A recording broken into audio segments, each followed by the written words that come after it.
Yes, അപ്പോ സ്വാഗതം പ്രിയപ്പെട്ട പ്രേക്ഷകരെ. നമ്മൾ ആരംഭിക്കുന്നു good night with Prajin and Pravitha. സ്വാഗതം.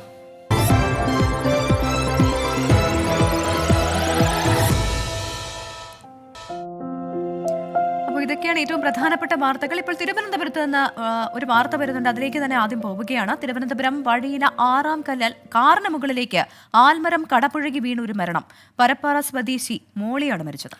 സലിം മാലിക്കുണ്ട് വിവരങ്ങളുമായി സംഭവ സ്ഥലത്തു നിന്നും. സലിം, നേരത്തെ അപകടം സംഭവിക്കും പിന്നീട് ആശുപത്രിയിൽ ചികിത്സയിൽ കഴിയുമാണ് ഇപ്പോൾ മോളിയുടെ മരണം സംഭവിച്ചിരിക്കുന്നത്. ഈ അപകടം അത് വലിയ അപകടമാണെന്ന് ഈ ദൃശ്യങ്ങൾ തന്നെ വ്യക്തമാണ്. കാറ് പൂർണ്ണമായും തകർന്നിട്ടുണ്ട്. എന്താണ് അവിടെ സംഭവിച്ചത് എന്നാണ് ദൃക്സാക്ഷികൾ പറയുന്നത്?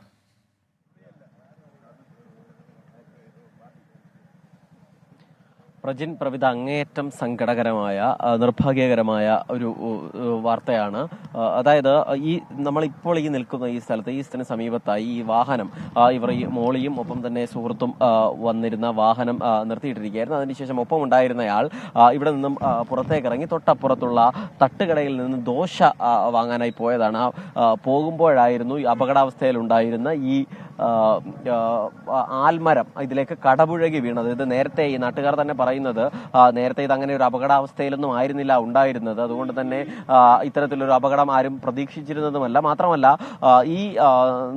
ഇന്ന് രാവിലെയൊക്കെ വലിയ ശക്തമായ മഴയും കാറ്റും ഉണ്ടായിരുന്നു. ആ സമയത്താകാം ഈ ആലിന് ഏതെങ്കിലും തരത്തിലുള്ള കേടുപാടുകൾ സംഭവിച്ചത് എന്നുള്ളതാണ് നാട്ടുകാരും പറയുന്നത്. ഈ ആൽമരം നമുക്കത് ഏറെ പണിപ്പെട്ടാണ് ഫയർഫോഴ്സ് ഉദ്യോഗസ്ഥർ ഒരേ സമയം 6 കട്ടറുകളൊക്കെ ഉപയോഗിച്ചാണ് ഈ ആൽമരം തന്നെ മുറിച്ചു മാറ്റിയത്. അരമുക്കാൽ മണിക്കൂറിലധികം മോളി ആ കാറിനുള്ളിൽ തന്നെ ഉണ്ടായിരുന്നു. കാറിന്റെ ഒത്ത നടുഭാഗത്തായി ഇവർ സൈഡ് സീറ്റിലായിരുന്നു ഇരുന്നത്. ഒത്ത നടുഭാഗത്തായി ഈ മരം വന്ന് പതിക്കുകയായിരുന്നു. അതും ഏറ്റവും വലിയ ശിഖരം തന്നെ കാറിന് മുൻപിലേക്ക് വന്ന് പതിച്ചു എന്നാണ് ദൃക്സാക്ഷികൾ തന്നെ പറയുന്നത്. അതോടുകൂടി പിന്നീട് വളരെ പണിപ്പെട്ടാണ് അവരെ പുറത്തേക്ക് എത്തിച്ചപ്പോൾ തന്നെ ആരോഗ്യസ്ഥിതി വലിയ മോശമായിരുന്നു. അതിനുശേഷം തിരുവനന്തപുരം മെഡിക്കൽ കോളേജ് ആശുപത്രിയിലേക്ക് കൊണ്ടുപോവുകയായിരുന്നു. പക്ഷേ അവിടെ എത്തിയെങ്കിലും ജീവൻ രക്ഷിക്കാൻ ആയതുമില്ല. നാട്ടുകാർ തന്നെ പറയുന്ന ഒരു വലിയ ശബ്ദത്തോടു കൂടി ഇവിടുത്തെ ലൈൻ കമ്പി ഉൾപ്പെടെ പൊട്ടിയാണ് ഈ കാറിനുള്ളിലേക്ക് ഈ മരം വീണത്. അതിനുശേഷം ഉടൻ തന്നെ നാട്ടുകാർ ചേർന്ന് ഇതൊന്ന് മുറിച്ചു മാറ്റി കാറിൽ നിന്ന് അവരെ പുറത്തെടുക്കാൻ ശ്രമം നടത്തിയിരുന്നു. പക്ഷേ അത് ഫലം കണ്ടില്ല. അതിനുശേഷം ഫയർഫോഴ്സിൽ വിവരമറിയുകയും ഫയർഫോഴ്സ് ഉദ്യോഗസ്ഥർ ഉൾപ്പെടെ സ്ഥലത്തെത്തുകയും ചെയ്തിട്ട് അതിനുശേഷം 8 മണിക്ക് ആരംഭിച്ച ഈ മരം മുറിച്ചു മാറ്റുന്ന ചടങ്ങ് അത് 8:45 കഴിഞ്ഞ മോളിയെ മോളി രക്ഷിച്ച ആശുപത്രിയിലേക്ക് മാറ്റിയെങ്കിലും ഈ മരം മുറിച്ചു മാറ്റുന്നത് അല്പസമയം മുൻപ് മാത്രമാണ് കഴിഞ്ഞത്. അതുവരെയും ഗതാഗതം ഇവിടെ നിയന്ത്രിച്ചിരിക്കുകയായിരുന്നു. ഇവിടേക്കുള്ള വൈദ്യുതി ബന്ധം ഉൾപ്പെടെ അല്പസമയം മുൻപാണ് പുനഃസ്ഥാപിച്ചത്. ഈ മരിച്ച മോളി പരപ്പാറ സ്വദേശിനിയാണ്. 42 വയസ്സുകാരിയാണ് എന്നാണ് പറയുന്നത്. ഇവർ ഒരു ബ്യൂട്ടി പാർലർ, സമീപത്തൊരു ബ്യൂട്ടി പാർലർ ജീവനക്കാരിയാണ്. ഇതിനുശേഷം ഈ ജോലി കഴിഞ്ഞതിന് ശേഷം തിരികെ വീട്ടിലേക്ക് മടങ്ങുന്ന വഴിയാണ് ഈ അപകടമുണ്ടായത്. നമുക്ക് ആ മരത്തിന്റെ ഈ ഏറ്റവും വേര് ഭാഗമാണ് നമുക്ക് കാണാൻ കഴിയുന്നത്. ഇവിടെ നിന്നും വലിയ അത്യാവശ്യം ആഴത്തിൽ തന്നെ നിന്നിരുന്ന മരമാണ് ഇവിടെ നിന്ന് അപ്പാടെ അങ്ങനെ കടപുഴകി വീണിരുന്നത്. മാത്രമല്ല ഈ വേര് ഭാഗത്തിന് എന്തെങ്കിലും തരത്തിലുള്ള കേടുപാടുകൾ ഉണ്ടായിരുന്നോ എന്ന് നാട്ടുകാരുടെ ഒന്നും ശ്രദ്ധയിൽപ്പെട്ടിരുന്നതുമില്ല. ഈ പ്രദേശത്ത് വലിയ തണൽ നൽകി നിന്നിരുന്ന മരമാണ് പെട്ടെന്ന് ഈ കാറിന് മുകളിലേക്ക് മറിഞ്ഞത്. ഇന്ന് രാവിലെ മറ്റൊരു സ്ഥലത്ത് ഹോട്ടലിന്റെ മതിലിടിഞ്ഞ്, മഴയെ തുടർന്ന് ഹോട്ടലിന്റെ മതിലിടിഞ്ഞ് ഒരു സ്ത്രീക്ക് പരിക്കേറ്റിരുന്നു.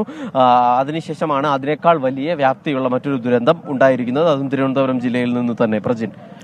ശരി സലീം, എന്തായാലും ദൗർഭാഗ്യകരമായ സംഭവമാണ് അവിടെ ഉണ്ടായത്. ഒരാളുടെ ജീവൻ കൂടി നഷ്ടമാവുന്നു ഈ മഴക്കാലത്ത്. ഇന്നലെ നമ്മൾ ഓർപ്പിച്ചതാണ്, ഇത്തരം സംഭവങ്ങൾ ആവർത്തിക്കപ്പെട്ടേക്കാം. ശക്തമായ മഴയുണ്ടാകുമ്പോൾ പ്രത്യേകിച്ച് കുട്ടികൾ ശ്രദ്ധിക്കുക. സ്കൂളിൽ പോയാലും അല്ലെങ്കിൽ വൈകുന്നേരങ്ങളിൽ കളിക്കുമ്പോഴും ഈ മരത്തിന് കീഴെ പോയി കളിക്കുന്നത് ഈ മഴക്കാലത്ത് പൂർണ്ണമായും ഒഴിവാക്കണം. ഇപ്പോൾ സലീം പറഞ്ഞത് കേട്ടില്ല, അവിടെ നേരത്തെ അപകടാവസ്ഥയിലായിരുന്ന ഒരു മരമല്ല കടപുഴകി വീണത്. പക്ഷേ ഈ മഴയത്തൊക്കെ വെള്ളം താഴേക്ക് ഇറങ്ങുന്ന സമയത്ത് അതിൻ്റെ വേരുകൾക്ക് ബലക്ഷയം സംഭവിക്കാം. അങ്ങനെയാണ് മണ്ണടക്കം അത് കടപുഴകി വീഴുന്ന ഒരു സംഭവം ഉണ്ടായത്. അപ്പോൾ അതുകൊണ്ട് പ്രത്യേകം വീട്ടുകാർ ശ്രദ്ധിക്കുക, കുട്ടികളെ പുറത്തേക്ക് ഇടുമ്പോഴൊക്കെ ശ്രദ്ധിക്കുക. ഇതിപ്പോൾ ദൗർഭാഗ്യകരമായ സംഭവമാണ്. അവിടെ കാറ് പാർക്ക് ചെയ്ത് ഒരു ആവശ്യത്തിന് വേണ്ടി നിർത്തിയപ്പോഴാണ് ഈ അപകടം സംഭവിച്ചത്. ഒരാളുടെ ജീവൻ നഷ്ടമാവുകയും ചെയ്തത്.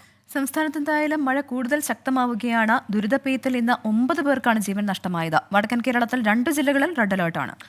നദികളിൽ ജലനിരപ്പ് ഉയർന്നതോടെ താഴ്ന്ന പ്രദേശങ്ങൾ വെള്ളത്തിന് അടിയിലാവുന്ന സാഹചര്യം. വൻമരങ്ങൾ കടപുഴകി പലയിടത്തും വീടുകൾക്ക് കേടുപാടുകൾ സംഭവിച്ചു. വെള്ളക്കെട്ടിൽ ഗതാഗതവും തടസ്സപ്പെട്ടു.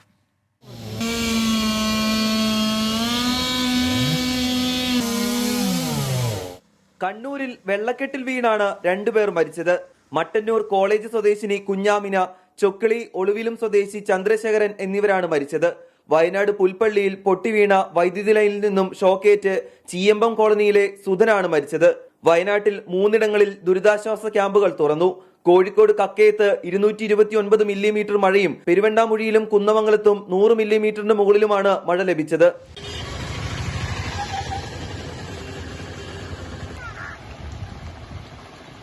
കോഴിക്കോട് താലൂക്കിൽ 4 ക്യാമ്പുകളിലായി 4 കുടുംബങ്ങളെ മാറ്റിപ്പാർപ്പിച്ചു.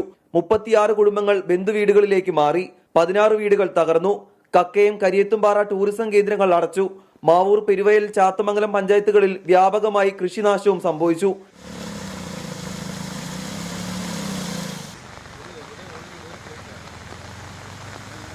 ചെറുവണ്ണൂരിൽ വളർത്തുപക്ഷികളെ വിൽക്കുന്ന കെട്ടിടം തകർന്ന് 3 പേർ പരിക്കേൽക്കാതെ രക്ഷപ്പെട്ടു.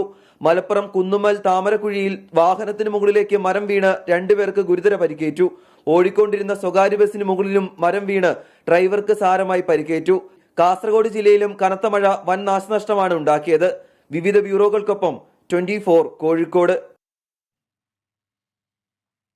അപ്പോൾ ശക്തമായ മഴയുണ്ട്. വടക്കൻ ജില്ലകളിലാണ് മഴ കനത്ത് പെയ്തത്, അല്ലെങ്കിൽ ഇപ്പോഴും പെയ്തുകൊണ്ടിരിക്കുന്നത്. പാലക്കാട് വീട് തകർന്ന് വീണ് അമ്മയും മകനും മരിച്ചു. 3-ാം ദിവസം തുടരുന്ന ശക്തമായ മഴയിൽ മധ്യകേരളത്തിലുടനീളം നാശനഷ്ടങ്ങൾ ഉണ്ടായിട്ടുണ്ട്. ഇടുക്കിയിൽ വിവിധയിടങ്ങളിൽ മണ്ണിടിഞ്ഞിട്ടുണ്ട്. എറണാകുളത്ത് വീടുകളിൽ വെള്ളം കയറി. ഈ താഴ്ന്ന പ്രദേശങ്ങളെല്ലാം ഈ രീതിയിൽ വെള്ളത്തിനടിയിലാവുന്ന ഒരു സാഹചര്യം ഈ മഴക്കാലത്ത് മാത്രമല്ല, കഴിഞ്ഞ കുറേ മഴക്കാലത്ത് നമ്മൾ കാണുകയാണ്. വളരെ പെട്ടെന്ന് മഴ പെയ്യുന്നു, ശക്തമായ മഴ പെയ്യുന്നു, വെള്ളക്കെട്ട് ഉണ്ടാവുന്നു, അതിൽ ജനങ്ങൾ ദുരിതത്തിലാവുന്നു. ഇതാണ് തുടരുന്ന അവസ്ഥ. എന്തായാലും അടുത്ത ദിവസങ്ങളിലും മഴ ഉണ്ടാകുമെന്നാണ് പറയുന്നത്. എന്തായാലും അവധിയുണ്ടോ എന്ന് ഒരുപാട് പേർ നമ്മുടെ കമന്റ് ബോക്സിൽ ചോദിക്കുന്നുണ്ട്. ഇതിനോടകം തന്നെ അവധി പ്രഖ്യാപിച്ച ജില്ലകളുണ്ട്. അതിന്റെ വിശദാംശങ്ങളിലേക്കാണ് നമ്മൾ ഇനി കടക്കുന്നത്. മഴ കനത്ത സാഹചര്യത്തിൽ സംസ്ഥാനത്ത് 8 ജില്ലകളിൽ വിദ്യാഭ്യാസ സ്ഥാപനങ്ങൾക്ക് അവധി പ്രഖ്യാപിച്ചിട്ടുണ്ട്. അപ്പോൾ ഏതൊക്കെയാണ് ജില്ലകളെന്ന് നിങ്ങൾ ശ്രദ്ധിച്ച് കേൾക്കുക.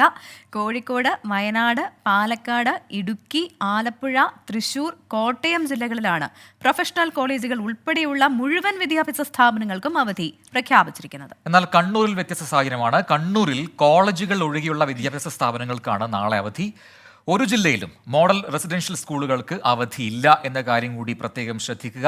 മുൻകൂട്ടി തീരുമാനിച്ച പരീക്ഷകൾക്കും നാളെ മാറ്റമുണ്ടാകില്ല. അപ്പോൾ ഈ 2 കാര്യങ്ങളും പ്രേക്ഷകർ അല്ലെങ്കിൽ പഠിക്കുന്ന വിദ്യാർത്ഥികൾ ശ്രദ്ധിക്കുമല്ലോ. അതെ, ഇനിയിപ്പോൾ ഏത് ജില്ലയിലാണ് അവധി എന്നുള്ളത് ഇപ്പോൾ പ്രേക്ഷകർക്ക് മനസ്സിലായല്ലോ. ഇനി ഇനിയിപ്പോൾ അടുത്ത ചോദ്യം പോലും ചോദിക്കും, ഇന്ന ജില്ലയിലുണ്ടോ അല്ലെങ്കിൽ അവധി പ്രഖ്യാപിക്കുമോ, കളക്ടർ കാണുന്നുണ്ടോ എന്നൊക്കെയുള്ള കമന്റുകൾ പ്രതീക്ഷിക്കുന്നുണ്ട്. വെറുതെ പറഞ്ഞല്ല, കഴിഞ്ഞ കുറേ ദിവസങ്ങളായിട്ട് ഇങ്ങനെ എപ്പോഴും കാണുന്നുണ്ട്, അതുകൊണ്ട് പറഞ്ഞതാണ്. അതെ, ഈ പാലക്കാട് നിന്നുള്ള റിപ്പോർട്ട് നോക്കിയാൽ ചിറ്റൂർ പുഴയിൽ അകപ്പെട്ട കുടുംബത്തെ സാഹസികമായി കരക്കെത്തിച്ച് ഫയർഫോഴ്സ്. 3 പുരുഷന്മാരും ഒരു വയോധികയുമാണ് കുളിക്കാൻ പുഴയിൽ ഇറങ്ങിയതിനിടെ കുടുങ്ങിയത്. സീതാർകുണ്ട് വെള്ളച്ചാട്ടത്തിൽ കുടുങ്ങിയ യുവാവിനെയും രക്ഷപ്പെടുത്തി. ഒരുപക്ഷെ ഇന്നത്തെ ഏറ്റവും പ്രധാനപ്പെട്ട ദൃശ്യങ്ങൾ എന്ന് തന്നെ പറയാം. ഒരുപാട് രീതിയിൽ ഈ വിഷ്വൽസ് പ്രചരിച്ചിരുന്നു. സമൂഹ മാധ്യമങ്ങളിലൊക്കെ തന്നെ ഈ ദൃശ്യങ്ങൾ അങ്ങനെ പ്രചരിച്ചതാണ്. എന്തായാലും രക്ഷപ്പെടുത്തിയെടുക്കാൻ സാധിച്ചു എന്നതാണ് ആശ്വാസം.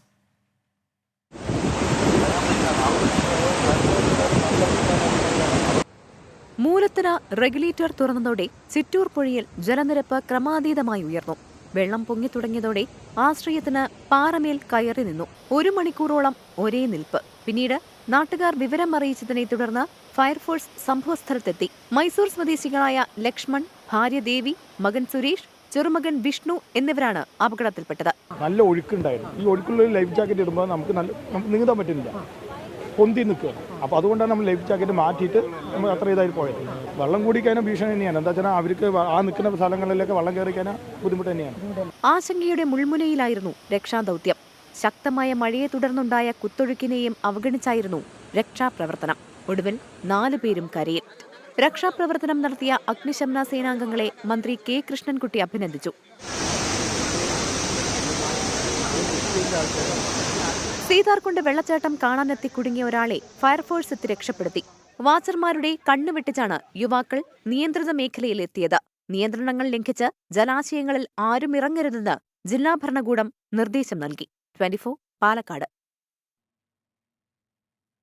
ഈ ചിറ്റൂരിൽ രക്ഷപ്പെടുത്തിയെടുത്ത ശേഷം ഇവരുടെ പ്രതികരണം തേടിയപ്പോൾ അതിൽ ആ അമ്മ പറയുന്ന ഒരു കാര്യമുണ്ട്. പേടിയുണ്ടായിരുന്നോ എന്ന് പറയുമ്പോൾ അങ്ങനെ പേടിയൊന്നും ഉണ്ടായിരുന്നില്ല എന്ന് വളരെ രസകരമായിട്ട് അല്ലെങ്കിൽ വളരെ നിസ്സാരമായിട്ട് പറയുന്നുണ്ട്. പക്ഷെ അവർക്കൊക്കെ ഈ ഇത്തരം സംഭവങ്ങളൊക്കെ മുൻപും ഉണ്ടായിട്ടുണ്ടാവും. പക്ഷേ ഇത് എന്താണ് പറയുക, അതിസാഹസികമായിട്ടാണ് അവർ രക്ഷപ്പെടുത്തിയെടുക്കുമ്പോഴും അവർ സഹകരിച്ചു എന്നാണ് ഉദ്യോഗസ്ഥരും ഈ ഫയർഫോഴ്സ് ഉദ്യോഗസ്ഥരും ഒക്കെ പറഞ്ഞത്. ഇനി നമുക്ക് സുഖകരമല്ലാത്ത ചില വാർത്തകൾ കൂടി പരിശോധിക്കാം. നോക്കാം അലോസര വാർത്തകൾ.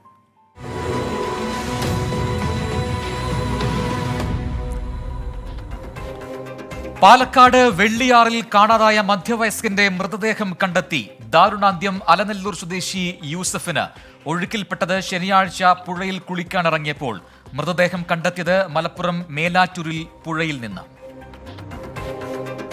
പത്തനംതിട്ട തിരുവല്ലയിൽ വൈദ്യുതാഘാതമേറ്റ മരണം. ദാരുണാന്ത്യം. മേപ്രാൽ സ്വദേശി രുചിക്ക് ഷോക്കേറ്റത് പൊട്ടിവീണ വൈദ്യുതി കമ്പിയിൽ നിന്ന്. വൈദ്യുതി ലൈൻ അനധികൃതമായി വലിച്ചതാണെന്ന് അധികൃതർ. വയനാട്ടിൽ കാട്ടാന ആക്രമണത്തിൽ ഒരു മരണം. ചികിത്സയിലിരിക്കെ മരിച്ചത് കല്ലൂർ മാറോഡ് സ്വദേശി രാജു. രാജുവിനെ കാട്ടാന ആക്രമിച്ചത് ഞായറാഴ്ച രാത്രി വീടിനടുത്ത് വെച്ച്. മേഖലയിലെ കിടങ്ങും വൈദ്യുതി വേലിയും കൊണ്ട് ഒരു ഗുണവുമില്ലെന്ന് നാട്ടുകാർ.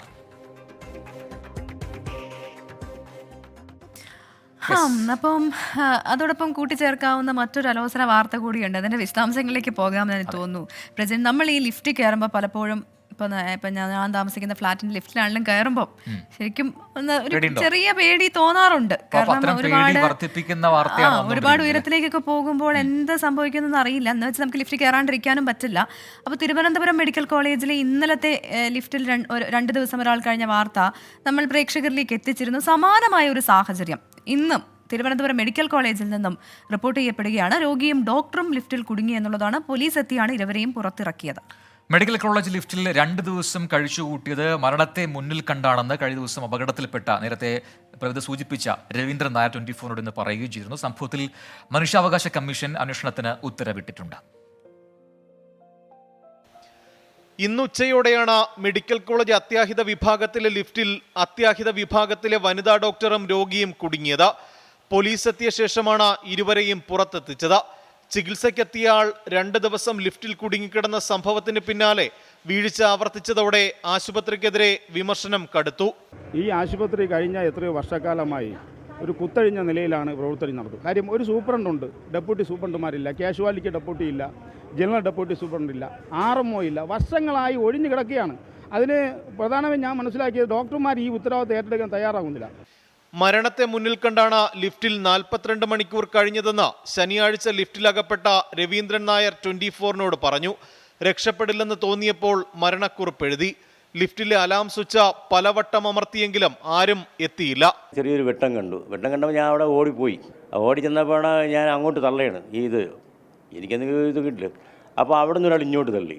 അപ്പം ഞാൻ 2 കണ്ട് തള്ളി. പിന്നെ പറഞ്ഞ് പുറത്തേടെന്ന് പറഞ്ഞു. ഞാൻ ആളുണ്ടേന്ന് വിളിക്കുകയാണ്. അപ്പോൾ പുറത്തേട് ഞാൻ ബാഗ് എടുത്തുണ്ടോയെന്ന് പറഞ്ഞു. അപ്പോൾ ഞാൻ തലക്ക് വെച്ചൊക്കെയല്ലേ ബാഗ്. ഞാൻ അവിടെ നിന്ന് നേരെ അവിടെ ബാഗിൽ നിന്ന് ബാഗും എടുത്തുകൊണ്ട് ഓടി വന്ന് ചാടാൻ പറഞ്ഞു. ഇങ്ങനെ പിടിച്ചു വെച്ചിരിക്കുകയാണ്. ചാടി പുള്ളി വിട്ട് ഡോറും കടഞ്ഞു. ആരോഗ്യമന്ത്രി വീണ ജോർജ് മെഡിക്കൽ കോളേജിലെത്തി രവീന്ദ്രൻ നായരെ കണ്ടു. സംഭവത്തിൽ കേസെടുത്ത മനുഷ്യാവകാശ കമ്മീഷൻ മെഡിക്കൽ കോളേജ് സൂപ്രണ്ടിനോട് റിപ്പോർട്ട് തേടി. 24 തിരുവനന്തപുരം. അതോടൊപ്പം തന്നെ ഇന്ന് അലോസരപ്പെടുത്തിയ നമുക്ക് അത്ര സുഖകരമായി തോന്നാത്തൊരു വാർത്തയായിരുന്നു ഈ നടൻ ആസിഫ് അലിയും രമേശ് നാരായണനും തമ്മിലുള്ള ഒരു വിവാദവും പ്രശ്നവും ഒക്കെ. അതിൽ സമൂഹ മാധ്യമങ്ങളിൽ വലിയ രീതിയിൽ രമേശ് നാരായണനെതിരെ പോസ്റ്റുകൾ വന്നിരുന്നു, അഭിപ്രായങ്ങൾ വന്നിരുന്നു. എന്തായാലും ഇന്ന് എൻകൗണ്ടർ പ്രൈമിൽ അദ്ദേഹം അതിഥിയായി വന്നു. അവിടെ ആസിഫ് അലിയുടെ മാപ്പ് പറയുന്നതൊക്കെ നമ്മൾ കണ്ടു. പക്ഷെ എന്നാൽ പോലും അത്തരമൊരു വേദിയിൽ ഇത്രയും വലിയ ആൾക്കാരുടെ ഭാഗത്തുനിന്നും ഇത്തരം പ്രതികരണങ്ങൾ ഉണ്ടാകുന്നത് അത് ദൗർഭാഗ്യകരമാണ് എന്ന് പറയാതെ വയ്യ. അതെ, അദ്ദേഹത്തെ ഓർക്കുമ്പോൾ അദ്ദേഹം ചെയ്ത ഒരുപാട് നല്ല പാട്ടുകൾ ഓർമ്മ വരുന്നുണ്ട്. അതിലൊന്നാണ് തട്ടം പിടിച്ച് വലിക്കല്ലേ വണ്ണാൻ മൈലാഞ്ചി ചെടിയേ വെള്ളിക്കാലുസിന്മേൽ ചുറ്റി പിടിക്കല്ലേ തൊട്ടാവാടിത്തയ്യേ തൊട്ടാവാടിത്തയ്യേ തൊട്ടാവാടിത്തയ്യേ. അദ്ദേഹം ഒരുപാട് പാട്ടുകൾ തന്നിട്ടുണ്ടെങ്കിലും ഇങ്ങനെ ഒരു സംഭവം ഉണ്ടായത് അത് തീർത്തും ദൗർഭാഗ്യകരമാണ്. അപ്പം ഒരു കലാകാരനിൽ നിന്ന് നമ്മളത് ഒരിക്കലും പ്രതീക്ഷിക്കില്ല എന്നുള്ളതാണ്.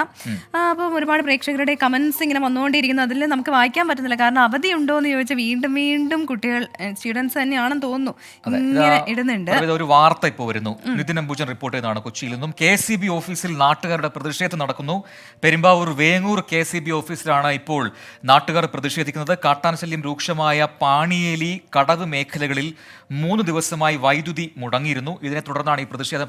ദൃശ്യങ്ങളിൽ കാണാം, വലിയ രീതിയിൽ നാട്ടുകാർ അവിടെ എത്തിയിട്ടുണ്ട്. അവർ KCB ഉദ്യോഗസ്ഥരുമായി വാക്കേറ്റം നടത്തുന്നതൊക്കെ നമുക്ക് ഈ ദൃശ്യങ്ങളിൽ കാണാം. KCB ഉദ്യോഗസ്ഥർ വിളിച്ചാൽ ഫോൺ എടുക്കാറില്ല എന്ന് സ്ഥിരമായി കേൾക്കുന്ന പരാതി അതിവിടെയും നാട്ടുകാർ ഉയർത്തുന്നുണ്ട്.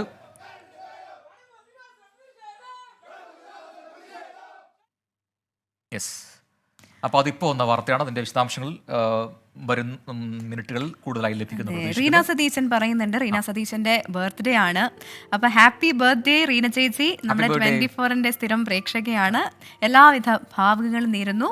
അടിപൊളിയായിട്ട് ലൈഫ് മുന്നോട്ട് പോകട്ടെ കേട്ടോ. യെസ്, അപ്പോൾ ഒരുപാട് കമന്റ്സ് നേരത്തെ പ്രതി പറഞ്ഞതുപോലെ നമുക്ക് വായിക്കാൻ പറ്റാത്ത അത്രയും വേഗത്തിൽ കമന്റുകൾ ഇങ്ങനെ വന്നുകൊണ്ടിരിക്കുന്നു. അതിൽ വായിക്കാം, വെച്ചിട്ട് ചില കമന്റുകൾ വായിക്കാം. അപ്പോൾ ഒരു ചെറിയ ഇടവേള നമ്മൾ പോവുകയാണ്. ഇടവേള കഴിഞ്ഞ് വരുമ്പോൾ ഒരു കാര്യം പ്രത്യേകമായിട്ട് പ്രേക്ഷകരോട് ഇന്ന് പറയാനുണ്ട്. ഒരു വൈറൽ ക്ലിപ്പിനെ കുറിച്ചും അതിൻ്റെ കുറച്ച് വിശദാംശങ്ങളിലേക്ക് നമ്മൾ പോവും. കാത്തിരിക്കുക. Short break. Yes, welcome back. അപ്പോൾ good night with Prajin and Pravitha തുടരുകയാണ്. അപ്പോൾ നേരത്തെ പറഞ്ഞതുപോലെ ഒരുപാട് കമന്റുകളുമായി വരുന്നുണ്ട്, അതിലേക്കൊക്കെ പോവാം. അപ്പോൾ ഇന്ന് പ്രത്യേകമായ ഒരു കാര്യം പറയാനുണ്ട് എന്ന് പറഞ്ഞില്ലേ, അതൊരു ഒരു വിഷ്വലിനെ കുറിച്ചാണ്. ഇന്ന് സമൂഹ മാധ്യമങ്ങളിൽ ഏറ്റവും കൂടുതൽ ആൾക്കാർ ഷെയർ ചെയ്യപ്പെട്ട, ആൾക്കാർ ഒരുപാട് ചോദ്യങ്ങൾ ചോദിച്ച ഒരു വീഡിയോ ആണ്. അപ്പോൾ നമുക്ക് കാണാം. Viral wave.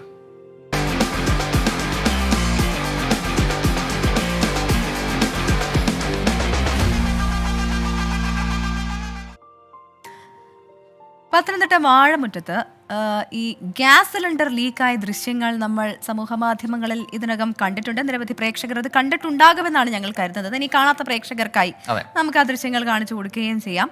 പുതിയ ഗ്യാസ് സിലിണ്ടർ കണക്ട് ചെയ്യുമ്പോൾ ആയിരുന്നു അപകടമുണ്ടായത്. ആദ്യം ദൃശ്യങ്ങളിലേക്ക്.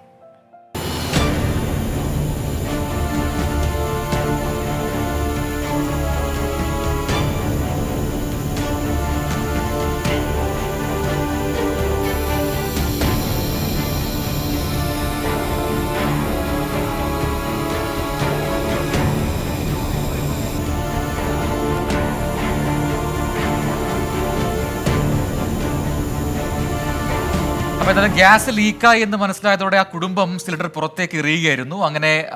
അങ്ങനെയാണ് അത് ചെയ്തത്. അപ്പോൾ ഇതിങ്ങനെ ചെയ്യാമോ എന്ന് ഈ വീഡിയോയ്ക്ക് താഴെ ഒരുപാട് പേർ ചോദിക്കുന്നുണ്ട്. ഇത്തരം സാഹചര്യങ്ങളിൽ നമ്മൾ എന്താണ് ചെയ്യേണ്ടത് എന്നൊക്കെയുള്ള സംശയങ്ങൾ എല്ലാവർക്കും ഉണ്ട് അല്ലേ? അതെ, നമുക്കൊപ്പം ചേരുകയാണ് fire and rescue officer Gopi. അപ്പം അദ്ദേഹത്തോട് തന്നെ നമുക്ക് ഇതിന്റെ കൂടുതൽ വിവരങ്ങൾ ചോദിക്കാം. എങ്ങനെയാണ്, എന്താണ് ചെയ്യേണ്ടത് ഇങ്ങനെ ഒരു സാഹചര്യത്തിൽ നിന്ന്? നമസ്കാരം. നമസ്കാരം. നമസ്കാരം. അപ്പോൾ ഇത് ഇന്ന് ഒരുപാട് പ്രതീക്ഷിച്ച വീഡിയോ ആണ്. സാർ അത് കണ്ടു കാണുമെന്ന് പ്രതീക്ഷിക്കുന്നു. അപ്പോൾ ഇത് ഒരുപാട് പേർക്കുള്ള സംശയമാണ്. ഇങ്ങനെ സംഭവിച്ചു കഴിഞ്ഞാൽ ഇപ്പൊ ചെയ്തത് ഇതുപോലെ പുറത്തേക്ക് കൊണ്ടുവരിക, അല്ലെങ്കിൽ പുറത്തേക്ക് എറിയുക, എന്നിട്ട് അത് തുറന്നു വിടുക, അത് അങ്ങനെയാണോ ചെയ്യേണ്ടത്? എന്താണ് ഇത് യഥാർത്ഥത്തിൽ ചെയ്യേണ്ടത്? ഇപ്പോ ഈ ഒരു വീഡിയോ കണ്ടതിന്റെ അടിസ്ഥാനത്തിൽ നമ്മളിപ്പോ സാധാരണ വീട്ടിലേക്ക് ഒരു സിലിണ്ടർ വാങ്ങിയാൽ പലപ്പോഴും നമ്മൾ ചെയ്യുക, ഈ സിലിണ്ടർ എടുത്ത് അകത്ത് വെച്ചതിന് ശേഷമാണ് അതിന്റെ ഒരു സേഫ്റ്റി ക്യാപ്പ്, സാധാരണ നമ്മൾ ഒരു സിലിണ്ടറിന്റെ പുറത്തുള്ള ഈ ഒരു സേഫ്റ്റി ക്യാപ്പ് അഴിക്കുന്നത് നമ്മൾ അടുക്കളയിൽ കൊണ്ടുവച്ചതിന് ശേഷമാണ്. ശരിക്കും നമ്മളൊരു വീട്ടിലേക്ക് ഒരു സിലിണ്ടർ എത്തിച്ചു കഴിഞ്ഞാൽ നമ്മൾ ഈ തരത്തിലുള്ള സേഫ്റ്റി ക്യാപ്പ് നമ്മൾ വീട്ടിലേക്ക് അഥവാ അടുക്കളയിലേക്ക് കയറ്റുന്നതിന് മുമ്പേ തുറക്കുന്നതായിരിക്കും നല്ലത്. കാരണം നമ്മളിപ്പോ ഇതിലിപ്പോ സംഭവിച്ചിരിക്കുന്ന പറഞ്ഞാൽ നമ്മുടെ സിലിണ്ടറിനകത്തൊരു വാൾവ് ഉണ്ട്. ആ വാൾവിൽ ചിലപ്പോ ചെറിയ ഗ്യാപ്പോ അല്ലെങ്കിൽ അവിടെ എന്തെങ്കിലും പൊടിയോ കരടോ കുടുങ്ങിയതിനു ശേഷം അതിന് കാരണത്താലായിരിക്കും ചിലപ്പോൾ അതിനകത്തുള്ള ഗ്യാസ് പുറത്തേക്ക് വന്നത്. അപ്പൊ നമ്മൾ ഈ ഒരു സേഫ്റ്റി ക്യാപ്പ് എന്ന് പറഞ്ഞാൽ നിങ്ങൾ ആ സിലിണ്ടറിന്റെ ആ ഒരു വായ്ക്കകത്ത് നമ്മൾ ഫിറ്റ് ചെയ്യുന്ന ഒരു സാധനമാണ്. അപ്പൊ ഈ ഒരു സേഫ്റ്റി ക്യാപ്പ് അഴിക്കുന്ന സമയത്താണ് അത് സംഭവിച്ചത്. ഇപ്പോ നമ്മൾ അത് അഴിക്കുന്ന സമയത്ത് ഇങ്ങനെ സംഭവിച്ചു കഴിഞ്ഞാൽ അതേ സേഫ്റ്റി ക്യാപ്പ് എടുത്തിട്ട് അതിന്റെ മുകളിൽ ഒന്ന് അടച്ചു കഴിഞ്ഞാൽ ആ ഒരു പ്രശ്നം പരിഹരിക്കാൻ പറ്റുമായിരുന്നു. പക്ഷെ ഇവിടെ ഈ ഒരു വീഡിയോയിൽ കാണുന്നത് കുറച്ച് വലിയ രീതിയിലുള്ള പ്രഷറിൽ തന്നെ ഗ്യാസ് പുറത്തേക്ക് വരുന്നുണ്ട്. ആ സമയത്ത് ചിലപ്പോൾ നമുക്ക് എന്ത് ചെയ്യാൻ പറ്റില്ല, ഈ ഒരു സേഫ്റ്റി ക്യാപ്പ് ചിലപ്പോൾ ധരിക്കാൻ പറ്റില്ല. ഈ സമയത്ത് ഈ ഒരു ഫാമിലി ആ ഒരു സിലിണ്ടർ എടുത്ത് പുറത്ത് കൊണ്ടുവച്ചത് വളരെ നല്ലൊരു കാര്യം തന്നെയാണ്. കാരണം ഒരു അടുക്കളക്കകത്താണ് ഈ ഒരു സിലിണ്ടർ ലീക്കായിട്ട് ഇത്രയും ഗ്യാസ് ലീക്കായി കഴിഞ്ഞാൽ അതിനകത്ത് ചെറിയൊരു ഇഗ്നിഷൻ, ചെറിയൊരു ഫയർ എവിടെന്നെങ്കിലും ഉണ്ടായി കഴിഞ്ഞാൽ ആ അടുക്കളയും ആ ഒരു വീടും തന്നെ പൊട്ടിത്തെറിക്കാൻ സാധ്യതയുണ്ട്. നേരെ മറിച്ച് ഇതൊരു തുറസായ സ്ഥലത്ത്, ഇപ്പൊ വീട്ടിന്റെ പുറത്ത് തുറസായ സ്ഥലത്ത് കൊണ്ടുവച്ച് കഴിഞ്ഞാൽ ഇത്തരത്തിൽ ഒരു പൊട്ടിത്തെറി, അഥവാ നമ്മളതിനെ ബ്ലവി എന്നൊക്കെ പറയും. അതായത് സിലിണ്ടറിനകത്ത് ദ്രാവക രൂപത്തിലാണ് ഗ്യാസ് ഉള്ളത്. അപ്പൊ സിലിണ്ടറിനകത്തുള്ള ദ്രാവക രൂപത്തിലുള്ള ഗ്യാസ് പുറത്തേക്ക് വരുന്നതാണ് ഈ കാണുന്നത്. അപ്പൊ സിലിണ്ടറിനകത്തുള്ള ദ്രാവക രൂപത്തിലുള്ള ഗ്യാസ് പുറത്തേക്ക് വരുമ്പോൾ 1:250 എന്ന റേഷ്യോയിലാണ് ഗ്യാസായി മാറുന്നത്. നേരെ മറിച്ച് ഇതേ സംഭവം അടുക്കളക്കകത്താണ് സംഭവിച്ചതെങ്കിൽ ഈ ഒരു 1 ലിറ്റർ ഗ്യാസ് ദ്രാവക രൂപത്തിലുള്ള ആ ഒരു സിലിണ്ടറിനകത്തുള്ള ഗ്യാസ് ഗ്യാസ് അടുക്കളകത്ത് നിറഞ്ഞു കഴിഞ്ഞാൽ ഏകദേശം 250 ലിറ്ററോളം ഗ്യാസ് ആണ് അടുക്കള അകത്തുണ്ടാകുന്നത്. ആ സമയത്ത് ഒരു ഇഗ്നീഷൻ വന്നു കഴിഞ്ഞാൽ ഒരു 5 ലിറ്റർ അതിനകത്തുനിന്ന് പുറത്തു വന്നു, അല്ലെങ്കിൽ ഒരു 10 ലിറ്റർ വന്നു കഴിഞ്ഞാൽ 2500 ലിറ്റർ ഗ്യാസ് ആണ് ആ അടുക്കളകത്ത് നിറയുക. അവിടെ ഒരു ഇഗ്നീഷൻ വന്നു കഴിഞ്ഞാൽ എന്ത് ചെയ്യും? ആ ഒരു വീട് പൊട്ടിത്തെറിക്കും. നേരെ മറിച്ച് ആ ഒരു സിലിണ്ടർ ലീക്ക് ആയ സമയത്ത് തന്നെ അവർ അതെടുത്ത് പുറത്ത് കൊണ്ടുവച്ചത് വളരെ നല്ല കാര്യം തന്നെയാണ്. ഗോപി സർ, അതില് മറ്റൊരു കാര്യം ഇതിൽ വന്നൊരു കമന്റ് ഇതാണ്: ഇങ്ങനെ ചരിച്ചു വെക്കുന്നതിനേക്കാൾ നല്ലത് നേരെ കുത്തനെ വെക്കുന്നതായിരുന്നു, അങ്ങനെയാണെങ്കിൽ അത് ഗ്യാസ് മുകളിലേക്കല്ലേ പോവുക എന്ന് ചില ആൾക്കാർ പറയുന്നു. അതിൽ എന്താണ് ശരി? യഥാർത്ഥത്തിൽ കുത്തനെ വെക്കുന്നതായിരിക്കും നല്ലത്. കാരണം നേരെ കുറച്ച് ഇപ്പൊ ചെരിച്ച് വെച്ചതുകൊണ്ട് ഇപ്പൊ ഇത് കുത്തനെ വെച്ച് കഴിഞ്ഞാൽ ഇതിൽ വേറൊരു സംഭവം ഉണ്ടാകാൻ സാധ്യതയുണ്ട്. ചിലപ്പോ ആ ഒരു സിലിണ്ടർ കാണുന്ന ആൾക്കാർ ചിലപ്പോൾ ഭയക്കാൻ സാധ്യത. കാരണം ഈ സിലിണ്ടറിന്റെ പുറത്ത് ഒരു ഐസ് പരല് പോലെ വരും. കാരണം നമ്മുടെ LPG എന്ന് പറയുന്നത് നമ്മുടെ അന്തരീക്ഷ വായുവിനേക്കാളും ഒരു ഭാരം കൂടിയ വസ്തുവാണ്. അതുകൊണ്ട് തന്നെ ഇങ്ങനെ താഴോട്ടാണ് ഇത് പരക്കുക. ആ സമയത്ത് എന്ത് ഈ സിലിണ്ടറിന്റെ പുറത്ത് ഒരു ഐസ് പരൽ രൂപത്തിൽ ഉണ്ടാകുമെങ്കിലും ഏറ്റവും നല്ലത് ഇങ്ങനെ കിടത്തി വെക്കുന്നതിനേക്കാൾ നല്ലത് കുത്ത വെക്കുന്നതായിരിക്കും നല്ലത്. അതൊരു കുത്തനെ വെക്കുന്നതായിരിക്കും നല്ലത് എന്നാണ് എന്റെ അഭിപ്രായം. നേരെ ഇപ്പൊ ആൾക്കാർ ഇത് ഈ ഒരു സമയത്ത് പേടിച്ചിട്ടായിരിക്കും സിലിണ്ടർ എടുത്ത് പുറത്ത് കൊണ്ടുവച്ചത്. എന്റെ ഒരു അഭിപ്രായത്തിൽ നമ്മുടെ വീട്ടിനകത്തുനിന്ന് LPG ലീക്ക് ആയാൽ ആദ്യം ചെയ്യേണ്ടത് ആ ലീക്കായ സിലിണ്ടർ എത്രയും പെട്ടെന്ന് വീട്ടിനകത്തുനിന്ന് എടുത്തിട്ട് പുറത്ത് തുറസായ ഒരു സ്ഥലത്ത് കൊണ്ടുവയ്ക്കുക വേണ്ടത്. പലരും പറയും ലീക്കായ സിലിണ്ടർ എടുത്തിട്ട് പുറത്തു വെക്കണം എന്ന് പറയും. എന്നാൽ ചിലപ്പോൾ ഇപ്പൊ പലരുടെയും വീട്ടിൽ 2-3 സിലിണ്ടർ ഉണ്ട്. അതുകൊണ്ട് തന്നെ നമ്മൾ ലീക്കായ സിലിണ്ടർ മാത്രം എടുത്ത് വെച്ചാൽ പോരാ, ലീക്കായിട്ട് അകത്ത് അഥവാ നമ്മുടെ അടുക്കളക്കകത്ത് ഗ്യാസ് ലീക്ക് ഉണ്ടെങ്കിൽ അതിനകത്ത് ചിലപ്പോൾ മറ്റു സിലിണ്ടറുകൾ കൂടി ഉണ്ടാവും. ആ സിലിണ്ടറുകൾ കൂടി, അതായത് നമ്മുടെ സ്പെയർ സിലിണ്ടറുകൾ കൂടി നമ്മൾ എടുത്ത് പുറത്ത് കൊണ്ട് സേഫ് ആയിട്ട് വെക്കുന്നതായിരിക്കും നല്ലത്. പുറത്തിപ്പോ ഇത് നമ്മൾ കൊണ്ട് ലീക്കാക്കി കഴിഞ്ഞാൽ ഇനി തീ പിടിച്ചു കഴിഞ്ഞാലും അത് എന്താണ് ഒരു പൊട്ടിത്തെറിക്കും, അഥവാ ഒരു വലിയൊരു എക്സ്പ്ലോഷന് സാധ്യതയില്ല. തീ പിടിച്ചു കഴിഞ്ഞാലും ആ സിലിണ്ടറിന്റെ അകത്ത് തന്നെ ആ ഒരു സിലിണ്ടറിന്റെ മുകളിൽ തന്നെ ഒരു എന്താ പറയുക, നമ്മൾ ഈ വിഷുവിനൊക്കെ പൂക്കുറ്റി എന്ന് പറഞ്ഞ സാധനമുണ്ട്, അത് കത്തിക്കുമ്പോൾ ഇങ്ങനെ തീ കത്തിക്കൊണ്ടിരിക്കും. നേരെ കുറച്ച് അകത്താണ് വെച്ച് കഴിഞ്ഞാൽ എന്ത് ചെയ്യും? അത് ആ ഒരു പുറത്തുള്ള തീ കത്തുന്നതിന്റെ കൂടെ നമുക്ക് ഈ സിലിണ്ടറിനകത്തുള്ള ദ്രാവക രൂപത്തിലുള്ള ഗ്യാസിനെ ചൂടേറ്റ് അത് എക്സ്പാൻഡ് ചെയ്തിട്ട് എന്ത് ചെയ്യാം? അതൊന്ന് പൊട്ടിത്തെറിക്കാൻ സാധ്യതയുണ്ട്. ആ പൊട്ടിത്തെറിയുടെ കൂടെയുണ്ട്. അപ്പൊ പൊട്ടിത്തെറിക്കുമ്പോൾ കൂടെ നമ്മുടെ വീടും കൂടെ മുകളിലേക്ക് പോകുന്നതായിരിക്കും. അതിൽ നല്ലത്, ഏറ്റവും നല്ലത്, ഇറ്റ് ഇസ് ബെറ്റർ ടു നമ്മൾ ഇത് എടുത്ത് പുറത്ത് തുറസായ സ്ഥലത്ത് കൊണ്ടുവച്ചിട്ട് വെക്കുന്നതാണ്. പക്ഷെ ഒരു കാര്യം പ്രത്യേകം ശ്രദ്ധിക്കേണ്ടത്, ഈ സമയത്ത് ഇങ്ങനെയൊക്കെ സംഭവിച്ചു കഴിഞ്ഞാൽ എത്രയും പെട്ടെന്ന് ഫയർ ആൻഡ് റെസ്ക്യൂ സർവീസിനെ വിളിക്കുക, അതുപോലെ ഗ്യാസ് ഏജൻസിയും വിളിക്കുക. നമ്മൾ പേടിയില്ലാതെ വളരെ കൃത്യമായിട്ട് ചെയ്തു കഴിഞ്ഞാൽ വളരെ സേഫായിട്ട് നമ്മൾ LPG ഉപയോഗിക്കുകയാണെങ്കിൽ നമുക്കിത് ധൈര്യപൂർവ്വം ഉപയോഗിക്കാം. ഇതിൽ ഏറ്റവും പ്രത്യേകം ശ്രദ്ധിക്കേണ്ട കാര്യം എന്ന് പറഞ്ഞാൽ ഒരു LPGയുടെ എക്സ്പാൻഷൻ റേഷ്യോ, അതായത് നമ്മുടെ സിലിണ്ടറിനകത്ത് ദ്രാവക രൂപത്തിലാണ് LPG ഉള്ളത്. അത് എല്ലാവർക്കും അറിയുന്ന കേസാണ്. നമുക്ക് ദ്രാവക രൂപം, നമ്മളൊരു സിഗരറ്റ് എടുത്തു കഴിഞ്ഞാൽ അതിനകത്ത് കാണുന്ന രീതിയിലാണ് ഒരു ദ്രാവക രൂപത്തിലാണ് സിലിണ്ടറിനകത്തുള്ളത്. നേരെ കുറച്ച് അത് പുറത്തേക്ക് വരുന്ന സമയത്ത് വാതക രൂപത്തിലാണ് വരുന്നത്. അപ്പോ ഈ 1 ലിറ്റർ ദ്രാവക രൂപത്തിലുള്ള ഗ്യാസ് പുറത്തു വരുമ്പോൾ ഏകദേശം 250 മുതൽ 270 ലിറ്റർ വരെ ഗ്യാസ് ഫോമിലേക്ക്, അഥവാ വാതക ഫോമിലേക്കാണ് നടന്നത്. അതുകൊണ്ടാണ് ഈ സിലിണ്ടറിന് ഇത്രയും വാതക രൂപത്തിൽ നമ്മൾ പുറത്തേക്ക് കണ്ടത്. മനസ്സിലായി. എന്തായാലും ഇത്രയും ഇങ്ങനെ ഒരു ലീക്ക് അത് ഈ അടുത്ത കാലത്തൊന്നും കണ്ടിട്ടില്ല, ഇങ്ങനെ ഇത്രമാത്രം പുക പുറത്തേക്ക് വരുന്നത്. അതുകൊണ്ട് തന്നെയാണ് ആൾക്കാരുടെ പേടിയും ആശങ്കയൊക്കെ കൂടിയത്. എന്തായാലും സാറ് വളരെ കൃത്യമായിട്ട് തന്നെ കാര്യങ്ങൾ പറഞ്ഞിട്ടുണ്ട്. അപ്പോൾ പ്രേക്ഷകർക്കുണ്ടായ സംശയങ്ങളെല്ലാം മാറിയെന്ന് പ്രതീക്ഷിക്കുന്നു. എങ്ങനെയാണത് ഉപയോഗിക്കേണ്ടത്, കൈകാര്യം ചെയ്യേണ്ടതെന്ന് കൃത്യമായി ഗോപി സാർ പറഞ്ഞിട്ടുണ്ട്. സാർ വളരെ നന്ദി ഈ ഘട്ടത്തിൽ വന്ന് ഈ കാര്യങ്ങൾ പറഞ്ഞതിന്. Thank you sir. അപ്പോൾ എന്താണ് ഒരു ഗ്യാസ് സിലിണ്ടർ ലീക്കായാൽ ചെയ്യേണ്ടതെന്നതിനോടകം തന്നെ പ്രേക്ഷകർക്ക് നന്നായി മനസ്സിലായി എന്ന് കരുതുകയാണ്. ഒരുപാട് പ്രേക്ഷകരുടെ കമൻസ് വരുന്നുണ്ട്. അതിൽ പ്രേക്ഷകർ ഒരുപാട് കുട്ടികൾ ഇങ്ങനെ അയച്ചുകൊണ്ട്, പ്രത്യേകിച്ച് എറണാകുളം ജില്ലയിലെ കുട്ടികളാണ് അയക്കുന്നത്. ഭയങ്കര മഴയാണ്, അവധി വേണം, ഞങ്ങളത് സ്പൈഡർമാൻ ആണോ എന്നൊക്കെ ചോദിക്കുന്നുണ്ട് ചില കുട്ടികൾ. ഹെവി റെയിൻ ആണ് എന്ന് പറഞ്ഞ് കളക്ടർ എവിടെ, കളക്ടർ സാർ അവധി തരൂ എന്ന് പറയുന്നുണ്ട്. അങ്ങനെ കുറേ അവധി കമന്റ്സ് ആണ് കൂടുതലും വരുന്നത്. എറണാകുളത്ത് തന്നെയാണ് കേട്ടോ. ഉദ്ദേശം സുരക്ഷയാണെങ്കിൽ വീട്ടിൽ വെറുതെ ഇരിക്കുമ്പോഴും ഉരുൾ പൊട്ടിയും വീടിന്റെ മുകളിലോട്ട് മരം മറിഞ്ഞും ഒക്കെ അപകടം ഉണ്ടാവില്ലേ എന്ന് റഹ്മത്തുള്ള തയ്യിൽ ചോദിക്കുന്നുണ്ട്. അങ്ങനെയല്ലല്ലോ നമ്മൾ പുറത്തേക്ക് കുട്ടികളെ വിടുക, സ്കൂളിൽ വിടുക എന്നൊക്കെ പറയുന്നത്. അത് ഇന്നലെ നമ്മൾ അതിനെ കൂടി സംസാരിച്ചതാണ് അല്ലേ? അതെ. അതോടൊപ്പം Sajeev Kumar CP, time, health and relationships do not have a price tag എന്ന് പറയുന്നു. But when we lose them we realise the cost എന്ന് പറയുന്നുണ്ട് സജീവ് കുമാർ CP. അങ്ങനെ ഒരുപാട് 222 പറയുന്നു, ഇനി അവധി കിട്ടാത്ത ജില്ലക്കാരൻ ഇനി മെസ്സേജ് അയക്കേണ്ട, സമയം ഇത്രയായി, ഇനി അവധിയില്ല എന്ന് പറയുന്നുണ്ട്. യെസ്. അപ്പോൾ നേരത്തെ നമ്മുടെ ഗോപി സാർ പറഞ്ഞ ഒരുപാട് കാര്യങ്ങൾക്ക് കമൻറ്റുകൾ വരുന്നുണ്ട്. എല്ലാവർക്കും അത് മനസ്സിലായി എന്ന് പറയുന്നുണ്ട് ഒരുപാട് പേര്. എന്തായാലും വലിയ അപകടമാണ് ഒഴിവായത് എന്ന് പറയുന്നു പത്തനംതിട്ടയിൽ ആ സംഭവം കണ്ടിട്ട്. അപ്പോൾ നമ്മൾ പ്രേക്ഷകരോട് ഒരു കാര്യം ഓർമ്മിപ്പിക്കുകയാണ്.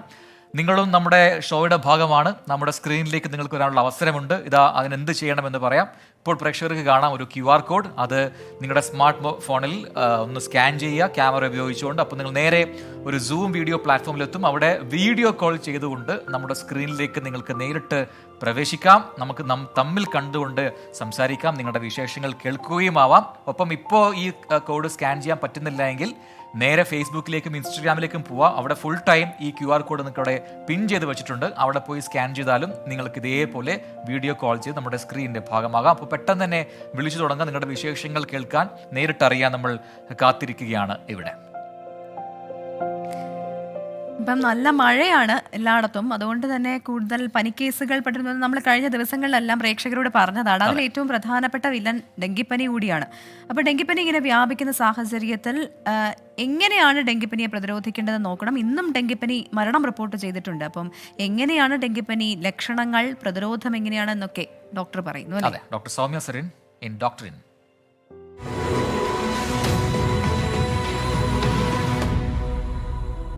ഇന്നലെ നമ്മൾ കേട്ടത് ഡെങ്കിപ്പനി പ്രതിരോധത്തെ പറ്റിയാണെങ്കിൽ ഇന്ന് നമ്മൾ ചർച്ച ചെയ്യുന്നത് ഡെങ്കിപ്പനിയുടെ ലക്ഷണങ്ങളെ പറ്റിയും ഏത് സന്ദർഭത്തിലാണ് ഇത് വളരെ അപകടകരമായ അവസ്ഥയിലേക്ക് പോവുക എന്നതിനെ പറ്റിയുമാണ്. എല്ലാവർക്കും അറിയുന്ന പോലെ ശക്തമായ പനിയാണ് ഇതിന്റെ പ്രധാനപ്പെട്ട ലക്ഷണം. ഇതിന്റെ കൂടെ തന്നെ ഇതിനൊരു പേര് കൂടിയുണ്ട്, ബ്രേക്ക് ബോൺ ഫീവർ. അതായത് അതികഠിനമായിട്ടുള്ള ജോയിന്റ് പെയിൻ. അതായത് ബ്രേക്ക് ബോൺ എന്ന് പറഞ്ഞാൽ നമ്മുടെ എല്ല് പൊടിയുന്ന അല്ലെങ്കിൽ എല്ല് പൊട്ടുന്ന രീതിയിലുള്ള അത്രയും ശക്തമായിട്ടുള്ള ബോഡി പെയിനും ജോയിന്റ് പെയിനുമാണ് ഇതിന് സാധാരണ രീതിയിൽ കാണാറുള്ളത്. കൂടെ തന്നെ ശക്തമായ തലവേദന, അതിൽ തന്നെ റിട്രോ ഓർബിറ്റൽ പെയിൻ, അതായത് കണ്ണിന്റെ പുറകുവശത്ത് കണ്ണ് ഭയങ്കര വേദന എന്ന് പറയാറുണ്ട്. അപ്പൊ ഇതൊക്കെയാണ് ജനറൽ ആയിട്ടുള്ള ഇതിന്റെ ലക്ഷണങ്ങൾ. ഇതിൽ തന്നെ എല്ലാവർക്കും അറിയാലോ പ്ലേറ്റ്ലെറ്റ് കുറഞ്ഞു പോകുന്നത് ഇതിന്റെ വളരെ ടിപ്പിക്കൽ ആയിട്ടുള്ള ഒരു ഫീച്ചറാണ്. പ്ലേറ്റ്ലെറ്റ് നമ്മുടെ രക്തം കട്ടുപിടിക്കാൻ നമ്മെ സഹായിക്കുന്ന ഒരു ഘടകമാണ്. ഇത് കുറഞ്ഞു പോകുന്നതിന്റെ ഫലമായിട്ട് തന്നെ പലപ്പോഴും ബ്ലീഡിംഗ് മാനിഫെസ്റ്റേഷൻസ് ഉണ്ടാവാം. ചിലപ്പോൾ നമുക്ക് മലത്തിൽ കൂടെ ബ്ലഡ് പോവാം, ചിലപ്പോൾ വായിൽ നിന്ന് ബ്ലഡ് വരാം, മൂക്കിൽ നിന്ന് ബ്ലഡ് വരാം, സ്കിന്നുകളിൽ ബ്ലീഡിംഗ് ഉണ്ടാവാം. വളരെ മോശമായിട്ടുള്ള അവസ്ഥയിൽ തലച്ചോറിനുള്ളിൽ വരെ, അതായത് ഇന്റേണൽ ഓർഗൻസിൽ വരെ ബ്ലീഡിംഗ് ഉണ്ടാവാനുള്ള സാധ്യതയുണ്ട്. പലപ്പോഴും ഇത് തന്നെയാണ്, ഇതിനെ ഡെങ്കു ഹെമറേജിക് ഫീവർ എന്ന് പറയും. ഇത് വേണ്ട രീതിയിൽ ട്രീറ്റ്മെന്റ് കിട്ടാത്തൊരു അവസ്ഥയിൽ ഡെങ്കു ഷോക്ക് സിൻഡ്രോം എന്ന് പറയുന്നത്, അതായത് BP ഒക്കെ താണ് പേഷ്യന്റിന്റെ അവസ്ഥ വളരെ മോശമായ ഒരു അവസ്ഥയിലേക്ക് പോകുന്ന സന്ദർഭത്തിലാണ് ഇത് മരണത്തിലൊക്കെ കലാശിക്കുന്നത്. സോ കറക്റ്റ് സമയത്ത് ട്രീറ്റ്മെന്റ് കൊടുക്കുക എന്നുള്ളതാണ് ഇതിന് ഏറ്റവും ഇമ്പോർട്ടന്റ് ആയിട്ട് നമ്മൾ ചെയ്യേണ്ട കാര്യം. യെസ്. അപ്പോൾ അതാണ് ഡോക്ടർ ഇന്ന് പറഞ്ഞ കാര്യങ്ങൾ. ഡെങ്കു എങ്ങനെയാണ് നമുക്ക് പ്രതിരോധിക്കാൻ സാധിക്കുക, അതിന്റെ ലക്ഷണങ്ങൾ എന്താണെന്നൊക്കെ കാര്യങ്ങളാണ് ഡോക്ടർ ഇന്ന് പറഞ്ഞത്. നമുക്കിനി നമ്മുടെ ഒരു കോളറിലേക്ക് പോയാലോ പ്രജൻ? യെസ്. സൗദിയിൽ നിന്ന് ഒരാൾ വരുന്നുണ്ട്. എവിടെ വരട്ടെ? റജി ആണ് പ്രേക്ഷകനായിട്ട് ഇപ്പോൾ വന്നിരിക്കുന്നത്. റജി, യെസ് റജിയേട്ടാ നമസ്കാരം. റജിയേട്ടാ സുഖല്ലേ? നമസ്കാരം. നമസ്കാരം. നമസ്കാരം. ആ സൗദിയിൽ എവിടെയാണ്? സൗദിയിൽ അൽക്കോബാർ. ആൽക്കോബാർ, ഓക്കെ. ആ വിത്ത് ഫാമിലി ആണല്ലേ? അവിടെ കുടുംബം ഒക്കെ ഉണ്ടല്ലേ? ഉണ്ട്, കുടുംബം ഇവിടെ ഉണ്ട്. ആ ആരൊക്കെ ഉണ്ട് ഇപ്പൊ പറയൂ. ഇത് മകള് ജാസ്മിൻ, മകൻ നാട്ടിൽ പോയിരിക്കുകയാണ്. +2 കഴിഞ്ഞ് നാട്ടിൽ പോയി. മകള് 5th സ്റ്റാൻഡേർഡിൽ പഠിക്കുന്നു ഇന്ത്യൻ ബസീൽ സ്കൂളില്. ഹായ് മോളെ. ഹായ്. വൈഫ് ഇവിടെ ഒരു പ്രൈവറ്റ് ഹോസ്പിറ്റലിൽ വർക്ക് ചെയ്യുന്നുണ്ട്. ചേട്ടൻ എന്ത് ചെയ്യുന്നു അവിടെ? ഓയിൽ ആൻഡ് ഗ്യാസ് കമ്പനിയിൽ വർക്ക് ചെയ്യുന്നുണ്ട്. പെണ്ണപ്പാടത്താണ്. അതെ, സൗദി എന്ന് പറയുമ്പോൾ തന്നെ. നാട്ടിലെവിടെയാട്ടാ? നാട്ടില് കൊല്ലം കൊട്ടാരക്കര. ആഹാ. അപ്പോ നാട്ടിലേക്കൊക്കെ എങ്ങനെയാണ് വരാറുള്ളത്? എല്ലാ വർഷവും അടുത്ത മാസം എല്ലാ വർഷവും വരും. അടുത്ത മാസം 15-ാം തീയതി നാട്ടിൽ വരും. ഇപ്പൊ സ്കൂൾ വെക്കേഷൻ ടൈമാണ്. തയ്യാറെടുത്ത് അൽക്കോബാർ നല്ല ഭംഗിയുള്ള സ്ഥലമാണ്. സൗദിയിലെ തന്നെ നല്ല ഭംഗിയുള്ള സ്ഥലങ്ങളിൽ ഒന്നാണ്. അവിടെയൊക്കെ നമ്മള് ഈ സൗദിയുടെ മറ്റ് ഭാഗങ്ങളിലുള്ളവരൊക്കെ അൽക്കോബാറിലേക്കൊക്കെ പോകുന്ന കേട്ടിട്ടുണ്ട്. അപ്പൊ എങ്ങനെയാ അവിടുത്തെ ആഘോഷമൊക്കെ? ഇപ്പൊ നല്ല ചൂടാണ്. ഇപ്പൊ അതുകൊണ്ട് പുറത്തിറങ്ങാൻ പറ്റില്ല അല്ലേ? അല്ല, ഹ്യൂമിഡിറ്റി ഒക്കെ ഉള്ള സമയമാണ് ഇപ്പോൾ. അതെ. നാട്ടിലെ വാർത്തകളും വിശേഷങ്ങളും ഒക്കെ അറിയാറുണ്ടോ? എങ്ങനെയാണ് അത് അറിയുന്നത്? ഞങ്ങൾ എപ്പോഴും 24 ന്യൂസ് ആണ് എപ്പോഴും കാണുന്ന ഒരു വാർത്ത. ഡ്യൂട്ടിയിലായാലും ഇടയ്ക്കെല്ലാം ഓൺലൈനിൽ കയറി കാണാറുണ്ട് ന്യൂസ് ഒക്കെ. അപ്പൊ ഒരുപക്ഷെ നാട്ടിൽ നിന്ന് ഇപ്പൊ കാണുന്നുണ്ടാവും കേട്ടോ. രജിചേട്ടന്റെ വീട്ടുകാരും സുഹൃത്തുക്കളൊക്കെ കാണുന്നുണ്ടാവും. അവരോട് എന്താണ് പറയാനുള്ളത്? കാണുന്നുണ്ടാവും. എല്ലാവരെയും ഓരോ ദിവസവും നാട്ടിൽ നിന്ന് കേൾക്കുന്നത് വളരെ കൂടുതലും ദുഃഖകരമായ വാർത്തകളാണ് കേൾക്കുന്നത്. അതെ അതെ അതെ, ശരിയാണ്. അപ്പൊ ഇവിടെ വലിയ മഴ ദുരിതമാണ് ഇപ്പൊ എല്ലായിടത്തും, പ്രത്യേകിച്ച് ഈ വടക്കൻ ജില്ലകളിലാണ്, തെക്കോട്ട് കുറവാണ്. അവിടെ നല്ല ചൂടായിരിക്കുമ്പോ ഇവിടെ നല്ല തകർത്ത് മഴ പെയ്യാണ്. മഴ പെയ്യാണ്. അതെ അതെ അതെ, മറ്റൊരു മഴക്കാലം കൂടി. അപ്പൊ ചേട്ടാ വിളിച്ചതിൽ ഒരുപാട് സന്തോഷം. ഇനിയും 24 കാണണം. ഇടയ്ക്കുള്ള പാട്ടൊക്കെ വളരെ നല്ല രസമാണ് കേൾക്കുവാനും. സന്തോഷം ചേട്ടാ. തന്നെ ഇരുത്തി കേൾപ്പിക്കും. സുഖല്ലേ? ജാസ്മിൻ എന്നല്ലേ പേര്? നാളെ സ്കൂളിൽ പോണോ? ഇല്ല, ഇവിടെ സമ്മർ വെക്കേഷൻ തുടങ്ങി. അതെ അതെ, ഗൾഫ് കൺട്രീസിലെ സമ്മർ വെക്കേഷൻ തുടങ്ങി. അപ്പം നാട്ടിലേക്ക് വരാനുള്ള തയ്യാറെടുപ്പിലാണല്ലേ? അപ്പൊ എല്ലാ ദിവസവും 24 കാണണം കേട്ടോ. ഇപ്പൊ വെക്കേഷൻ അല്ലേ? കാണാറുണ്ട്. Very good. അപ്പൊ ഗുഡ് നൈറ്റ്. നന്ദി. വിളിച്ചതിൽ ഒരുപാട് സന്തോഷം. Good night. Okay, good night. സൗദിയിൽ നിന്ന് രജിചേട്ടനും മകൾ ജാസ്മിനുമാണ് വിളിച്ചത്. അവിടുത്തെ വിശേഷങ്ങളൊക്കെ നമ്മളോട് പറയായിരുന്നു. അപ്പം ഇങ്ങനെ നിങ്ങൾക്കും നമ്മളോട് വിളിച്ചിട്ട് നിങ്ങളുടെ വിശേഷങ്ങൾ ഒപ്പം നിങ്ങൾക്ക് വേണ്ടപ്പെട്ടവർക്ക് വേണ്ടിയിട്ടൊക്കെ സംസാരിക്കാം. അപ്പം ഞങ്ങൾ കാത്തിരിക്കുകയാണ് പ്രേക്ഷകരുടെ കോൾ. വിജയൻ ചോദിക്കുന്നു, 24 ഇങ്ങനെ നേരത്തെ സ്ക്രിപ്റ്റ് ഇട്ടിട്ടാണോ ആളുകൾ വിളിക്കുന്നത്? അങ്ങനെ ഒരു സംശയം. അതെന്താ അങ്ങനെ ഒരു സംശയം? അതെങ്ങനെ പറ്റും? അതെ, നമ്മൾ ആ കാണിക്കുന്ന QR കോഡിൽ സ്കാൻ ചെയ്ത് കഴിയുമ്പോൾ നല്ല റേഞ്ച് ഉള്ള സ്ഥലത്താണെങ്കിൽ ഉറപ്പായിട്ടും പെട്ടെന്ന് കണക്ട് ആവും. റേഞ്ച് അല്ലെങ്കിൽ പിന്നെ നമ്മൾ പറഞ്ഞിട്ട് കാര്യമില്ല കേട്ടോ. ഒരുപാട് പേര് ഇപ്പോഴും ഈ അവധി ഇങ്ങനെ ചോദിച്ചുകൊണ്ടേയിരിക്കുകയാണ്. പത്തനംതിട്ട അവധിയുണ്ടോ, ഇവിടെ അവധി, എറണാകുളത്ത് അവധിയുണ്ടോ എന്നൊക്കെ ചോദിച്ചുകൊണ്ടിരിക്കുകയാണ്. അപ്പം ഒരിക്കൽ കൂടി പറയാം, ഇതുവരെ പ്രഖ്യാപിച്ച ജില്ലകൾ എന്ന് പറയുന്നത് 8 ഇതാ: കോഴിക്കോട്, വയനാട്, പാലക്കാട്, ഇടുക്കി, ആലപ്പുഴ, തൃശ്ശൂർ, കോട്ടയം. ഈ ജില്ലകളിൽ എല്ലാ വിദ്യാഭ്യാസ സ്ഥാപനങ്ങൾക്കും നാളെ അവധിയുണ്ട്. അതല്ലാത്ത ജില്ലയിലുള്ളവർ എന്തായാലും നാളെ ക്ലാസ് ഉണ്ടെങ്കിൽ പോകണം. കണ്ണൂരിൽ അവധി ഉണ്ടെങ്കിലും കോളേജുകൾ ഒഴികെയുള്ള വിദ്യാഭ്യാസ സ്ഥാപനങ്ങൾക്കാണ് അവധി പ്രഖ്യാപിച്ചിരിക്കുന്നത്. മാറ്റമല്ല, പരീക്ഷകൾക്ക് മാറ്റമില്ല എന്നുള്ള കാര്യം കൂടി ഒരിക്കൽ കൂടി ഓർമ്മിപ്പിക്കുകയാണ്. അപ്പോൾ വീണ്ടും എറണാകുളത്തുള്ള വിദ്യാർത്ഥികൾ ആണ് ഇങ്ങനെ കമൻസ് അയച്ചുകൊണ്ടിരിക്കുന്നത്. എറണാകുളം അവധി തരൂ, കളക്ടർ എവിടെ, കളക്ടർ എണീക്കൂ, ഉണരൂ എന്നൊക്കെ പറഞ്ഞിട്ട് ഒരുപാട് രസകരമായ കമന്റ്സ്. അതുകൊണ്ടാണ് അത് എല്ലാം എടുത്ത് വായിക്കാത്തത്. അവധിയുണ്ടോ എന്ന് മാത്രമാണ് എല്ലാവരും ഒരേ സ്വരത്തിൽ ചോദിക്കുന്നത്. അവധിയുള്ള ജില്ലകളെ ഇപ്പോൾ നമ്മൾ പറഞ്ഞു കഴിഞ്ഞു. അപ്പോൾ അത് ശ്രദ്ധിച്ചു കാണുമല്ലോ. നമുക്ക് പെട്ടെന്നൊരു ബ്രേക്ക് എടുക്കാം. നമുക്കൊരു ചെറിയ ഇടവേള എടുക്കാം. ചെറിയ ഇടവേളയാണ്. അതിനുശേഷം മറ്റ് പ്രധാനപ്പെട്ട നമ്മുടെ സ്പെഷ്യൽ റിപ്പോർട്ടുകളിലേക്കൊക്കെ വളരെ പെട്ടെന്ന് മടങ്ങിയെത്തും. അപ്പൊ എല്ലാ പ്രേക്ഷകർക്കും ഒരിക്കൽ കൂടി സ്വാഗതം. Good night with Prajan and Pravitha തുടരുകയാണ്. അവസാന ഘട്ടത്തിലേക്ക് കടക്കുമ്പോൾ ഒരു പ്രേക്ഷകൻ കൂടി നമ്മുടെ സ്ക്രീനിലേക്ക് വരുന്നു. സ്റ്റാൻലി എന്നാണ് പേര് എന്ന് പറയുന്നു. Hello sir. സ്റ്റാൻലി തന്നെ. യെസ്, കോയമ്പത്തൂരിൽ നിന്നാണല്ലേ? യെസ്, കോയമ്പത്തൂർ. എന്ത് ചെയ്യുന്നു അവിടെ? I'm working for a jewelry. I'm a manager for the jewelry. Okay. Yes. Okay. 24 സ്ഥിരം കാണുന്ന ആളാണോ? Always. Why? Is there any reason for watching 24 always? We like your presentations. And Sriganan Nair is always inspiring us. Okay. എത്ര വർഷമായി ചേട്ടാ കോയമ്പത്തൂര്? ഞാൻ കുറച്ച് 10-15 വർഷമായി. നാട്ടിൽ എവിടെയാണ്? നാട്ടിൽ കണ്ണൂരാണ്. കണ്ണൂരിൽ എവിടെയാണ്? കണ്ണൂർ തേർത്തല്ലി. ഞാൻ പെരിങ്ങോം എന്ന സ്ഥലത്താണ്. അപ്പൊ പ്രജന് കണ്ണൂരെ കാണാൻ വരും സന്തോഷമാണ്. Almost neighbour. അപ്പോ വേറെ എന്തൊക്കെയുണ്ട് ചേട്ടാ വിശേഷം? നാട്ടിലേക്ക് എപ്പോഴാണ്, എങ്ങനെയാണ് വരുന്നതൊക്കെ? നമ്മൾ ഇടയ്ക്കിടയ്ക്ക് എന്തെങ്കിലും ഫാമിലി ഫംഗ്ഷനും കാര്യങ്ങളൊക്കെ ഉണ്ടെങ്കിൽ വരും. ഓക്കെ. അവിടെ സെറ്റിൽ ആണല്ലേ കോയമ്പത്തൂരിൽ? ഓക്കെ. അപ്പൊ ഇവിടുത്തെ വാർത്തകളൊക്കെ അറിയാറുണ്ടല്ലോ അല്ലേ? ഏറ്റവും സ്ട്രൈക്കിംഗ് ആയിട്ട് തോന്നി അടുത്ത കാലത്ത് അങ്ങനെ വന്ന വാർത്ത എന്തെങ്കിലും മനസ്സിലുണ്ടോ? ഇപ്പൊ റീസെന്റ് നമ്മുടെ എന്താ പറയാ, ഈ കഴിഞ്ഞ ദിവസങ്ങളിൽ സംഭവിച്ച നമ്മുടെ ജോയ്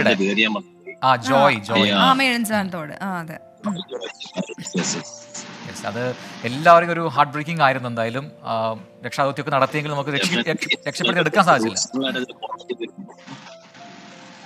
അതെ. ഓക്കെ. അപ്പോ ചേട്ടാ വിളിച്ചതിൽ ഒരുപാട് സന്തോഷം. ഇനി നമ്മുടെ പ്രോഗ്രാംസ് കാണാൻ അഭിപ്രായം പറയാം. Good night. സ്റ്റാൻലി ചേട്ടനാണ്, കോയമ്പത്തൂരിൽ നിന്നാണ് വിളിച്ചത്. കോയമ്പത്തൂരിൽ നിന്ന് ആദ്യമായിട്ട് ഒരു കോൾ കിട്ടുന്നത് തോന്നുന്നു. അപ്പൊ നമുക്ക് അടുത്ത റിപ്പോർട്ടിലേക്ക് പെട്ടെന്ന് പോയാലോ? നേരത്തെ പറഞ്ഞില്ലേ ഒരു രാത്രിയിലേക്കാണ്. ഇന്നത്തെ രാത്രി യാത്ര എവിടത്തേക്കാണ്? തൃശ്ശൂരിലേക്കാണ്. തൃശ്ശൂർ എന്നാലും നാളെ അവധിയാണല്ലോ. അതെ. അപ്പൊ അതൊരിക്കൽ കൂടി പ്രേക്ഷകരെ ഓർമ്മിപ്പിക്കും. അപ്പൊ തൃശ്ശൂർ എന്ന് പറഞ്ഞപ്പോൾ എനിക്ക് പെട്ടെന്ന് അവധി ഓർമ്മ വന്നു കേട്ടോ. അപ്പൊ തൃശ്ശൂരിലെ ഏറ്റവും പ്രധാനപ്പെട്ട ആകർഷണം എന്ന് പറയുന്നത് തൃശ്ശൂർ ആ റൗണ്ടും ഒപ്പം തന്നെ ക്ഷേത്രങ്ങളുമാണ്. അവിടെ വടക്കുംനാഥ ക്ഷേത്രത്തിലേക്കാണ് നമ്മുടെ ഈ യാത്ര. പൂരം കൊട്ടിക്കയറുന്ന തെക്കേ ഗോപുരം നട മറ്റു ദിവസങ്ങളിൽ ശാന്തമാണ്. അപ്പോൾ സായാഹ്നം ചെലവഴിക്കാൻ തൃശ്ശൂർ ഒത്തുവിടുന്നൊരു ഇടം കൂടിയാണ്. അപ്പോൾ പൂരമല്ലാത്ത സമയങ്ങളിൽ എന്താണ് അവിടുത്തെ ഒരു കാഴ്ച നോക്കാണ്. തൃശ്ശൂരുകാർക്ക് മാത്രമല്ല പുറമെ പോലും പ്രിയപ്പെട്ട ഇടമാണ് വടക്കുംനാഥ ക്ഷേത്രത്തിലെ ഇക്കാണുന്ന തെക്കേ ഗോപുര നട. കുടുംബത്തോടൊപ്പവും സുഹൃത്തുക്കളോടൊപ്പവും തെക്കേ ഗോപുര നടയിലെ സായാഹ്നം ചിലവിടാനെത്തുന്നത് നിരവധി പേരാണ്.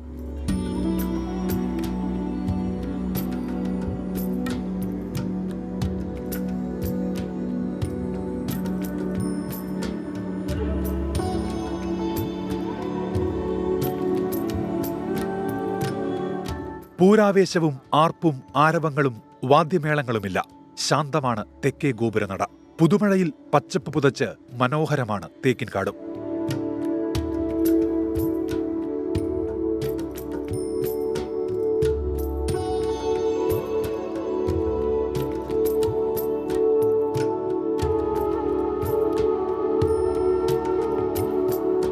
നഗരത്തിന് നടുവിൽ ശാന്തമായിരിക്കാൻ പറ്റിയ ഒരിടമാണ് തെക്കേ ഗോപുരനട.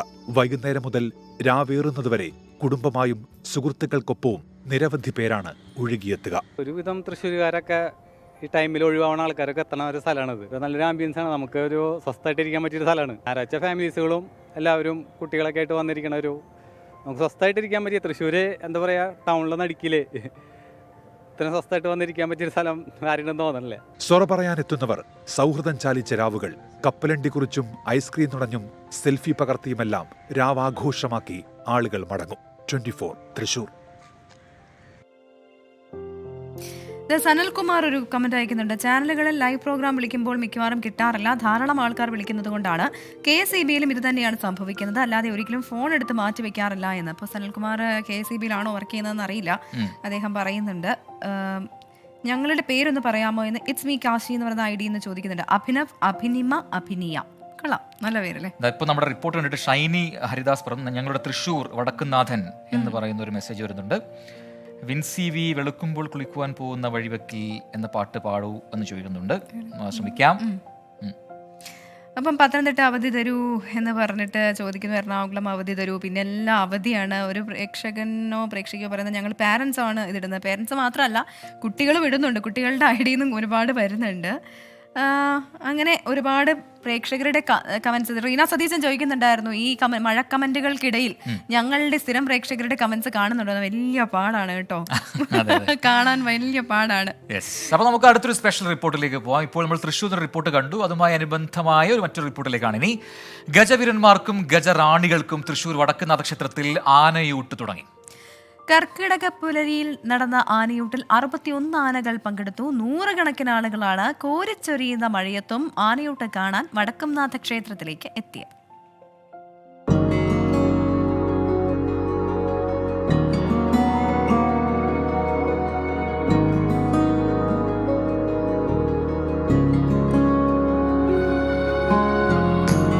പച്ചപുതച്ച ക്ഷേത്രമൈതാനിയിൽ കാർമേഘം കുടവിരിച്ചു. മഴയിൽ നീരാടി ഗജവീരന്മാർക്കും ഗജറാണികൾക്കും ഊണ്.